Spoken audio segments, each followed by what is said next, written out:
दोस्तों, ऐसा माना जाता है कि रामायण और महाभारत से जुड़े कुछ पात्र आज भी जिंदा हैं। इन लोगों को चिरंजीवी नाम से भी जाना जाता है, जिनमें 7 चिरंजीवी महत्वपूर्ण हैं। इन 7 चिरंजीवियों में बलि, परशुराम, विभीषण, महर्षि व्यास, हनुमान, कृपाचार्य और अश्वत्थामा प्रमुख हैं। इनमें कुछ शाप तो वहीं कुछ वरदान के कारण आज भी इस धरा पर भटक रहे हैं। आए दिन विभिन्न स्थानों से इनको देखने की खबरें आती रहती हैं।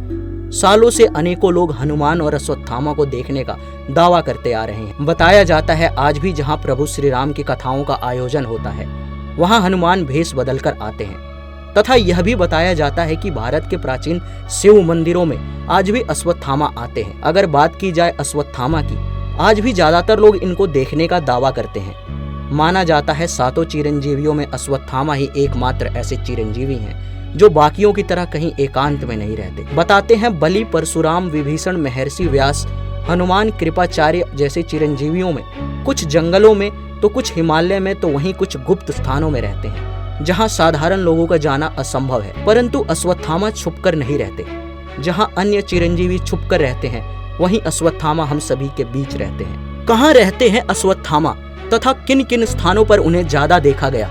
तो दोस्तों, आज हम आपको तथ्यों सहित उन सभी घटनाओं और लोगों से परिचित कराएंगे जिन्होंने अश्वत्थामा को देखने का दावा किया। इस रहस्यमयी और रोमांच से भरी वीडियो को अंत तक जरूर देखिएगा। तो दोस्तों, जैसा कि हमने आपको वीडियो के आरंभ में ही बताया था कि जहां अन्य चिरंजीवी छुपकर रहते हैं, वहीं अश्वत्थामा हम सभी के बीच रहते हैं। शायद यही कारण है कि अश्वत्थामा ज्यादातर देखे जाते हैं तथा चर्चा में रहते हैं। दोस्तों, यह बात तो हम सब जानते हैं कि महाभारत युद्ध के बाद कौरवों में बचे कुछ योद्धाओं में से अश्वत्थामा भी एक था।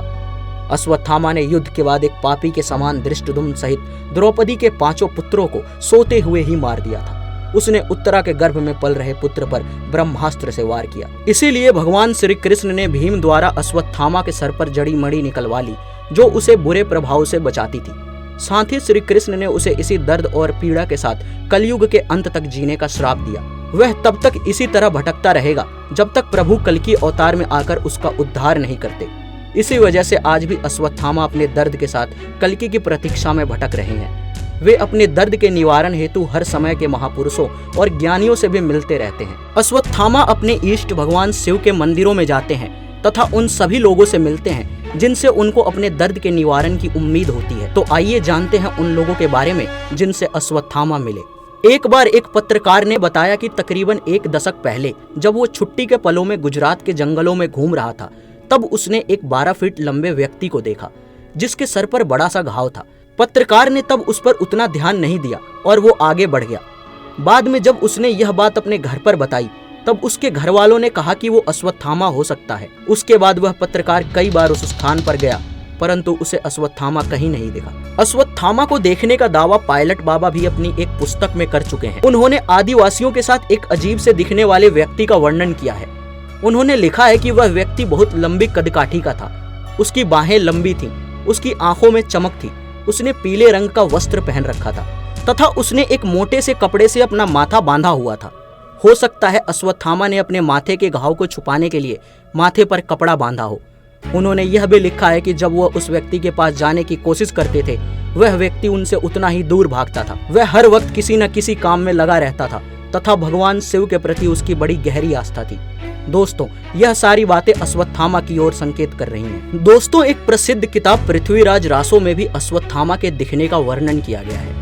किताब में वर्णित है कि राजा पृथ्वीराज चौहान मोहम्मद गौरी से युद्ध हारने के बाद अपने कुछ लोगों के साथ जंगलों में छुपकर रहने लगे। जंगलों में कुछ दिन व्यतीत करने के बाद उन्हें एक बुजुर्ग व्यक्ति दिखा जिसके माथे से खून रिस रहा था। पृथ्वीराज चौहान राजा होने के साथ साथ औषधियों की भी जानकारी रखते थे और उन्होंने उस व्यक्ति को पूरे विश्वास के साथ कहा कि मैं आपको इस घाव से मुक्त कर सकता हूँ, और वह बूढ़ा व्यक्ति मान गया।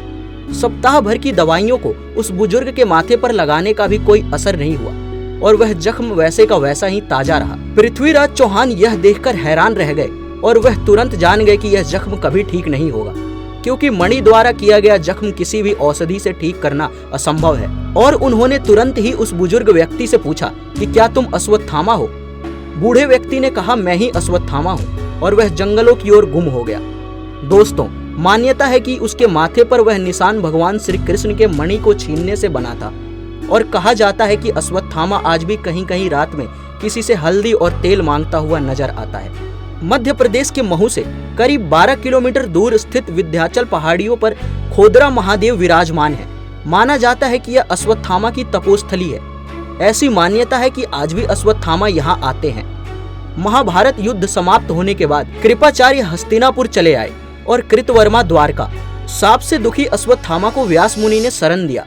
मध्य प्रदेश, उड़ीसा और उत्तराखंड के वनों में आज भी अश्वत्थामा को देखे जाने की चर्चाएं होती रहती हैं। ऐसा ही कुछ मध्य प्रदेश के असीरगढ़ किले के बारे में भी बताया जाता है। यहाँ अश्वत्थामा स्वयं आते हैं। यहाँ पर बने शिव मंदिर में रोज सुबह सबसे पहले आकर पूजा करते हैं। इसके प्रमाण इस शिव मंदिर में हर रोज देखने को मिलता है। ऐसे ही एक फिल्म 2007 में आ चुकी है जिसका नाम था द मैन फ्रॉम अर्थ। इसमें एक ऐसे ही आदमी की कहानी है जो हजारों सालों से जिंदा है। इसे भी हम अश्वत्थामा से प्रेरित फिल्म कह सकते हैं। ऐसे ही कई कहानियों और घटनाओं में अश्वत्थामा के अस्तित्व की जानकारी मिलती है। दोस्तों, केवल भारत ही नहीं बल्कि विदेशी ग्रंथ भी अश्वत्थामा को देखने का दावा कर चुके हैं। एंशिएंट रोमन माइथोलॉजी में लगभग 200 साल पहले यूनान की राजधानी में एक एशियाई देशों से आए एक बूढ़े गुरु का जिक्र मिलता है। इस गुरु ने रोमन्स को कई आधुनिक शस्त्र विद्याएं सिखाई। बताया जाता है कि वो कोई बूढ़ा देवता था जिसे ठुकरा दिया गया था। वो गुरु खुद अमर था जिसने 200 साल तक वहां निवास किया क्योंकि उसकी शारीरिक क्षमता बेहद कमजोर थी। हम यह नहीं कहते कि वो अश्वत्थामा था, लेकिन हम उसकी समानता को नकार भी नहीं सकते। ऐसी ही एक घटना चीन में नजर आती है। लगभग 2200 साल पहले चीन के पहले शासक किन शी हुंगाडी, जो चीन के सबसे बड़े शासक माने जाते हैं, जो अपने जीवन भर युद्ध लड़ते रहे। उन्हें कभी मरने से डर नहीं लगता था, लेकिन बुढ़ापे के समय उनको अमर होने का भूत सवार हो गया। कहा जाता है कि तिब्बत की क्षेत्रों को जीतने के बाद उन्होंने हिमालय की यात्रा की, जहां उनको एक अमर व्यक्ति मिला जो हजारों सालों से जिंदा था, जिससे मिलने के बाद ही हुआंगडी ने खुद को अमर करना चाहा। इस अमर ज्ञान को पाने के लिए उसने कई लोगों को हिमालय में बार बार भेजा, लेकिन कोई लौटकर वापस नहीं आया। उसे किसी ने यह गलत जानकारी दी कि वह अमर व्यक्ति किसी औषधि पीने की वजह से अमर है। इसलिए हुआंगडी ने अमर होने की लालच में उस औषधि का भारी मात्रा में सेवन किया और वह मर गया। इस प्रकार की हमारे समक्ष कई अन्य घटनाएं मौजूद हैं जो अश्वत्थामा के जिंदा होने का संकेत देती हैं। आए दिन विभिन्न स्थानों से विभिन्न लोग अश्वत्थामा जैसे किसी को देखने का दावा करते हैं। दोस्तों, इस बात को झुठलाया नहीं जा सकता कि अश्वत्थामा जीवित है, क्योंकि न सिर्फ भारत बल्कि भारत के बाहर के ऐसे कई सारे ग्रंथ हैं जो इसका दावा करते हैं कि अश्वत्थामा जिंदा है। अनेकों किताबों, लेखों, खोजों और तथ्यों से इस बात को प्रमाणित किया जाता रहा है कि कहीं न कहीं आज भी अश्वत्थामा का वजूद है। तो दोस्तों, आपको यह वीडियो कैसी लगी, या अगर आपके पास भी कोई ऐसी बात है जो अश्वत्थामा के दावे को सत्य बताती है, तो अपने विचार कमेंट जरूर करें तथा इस वीडियो को लाइक कर अपने दोस्तों के बीच शेयर करें।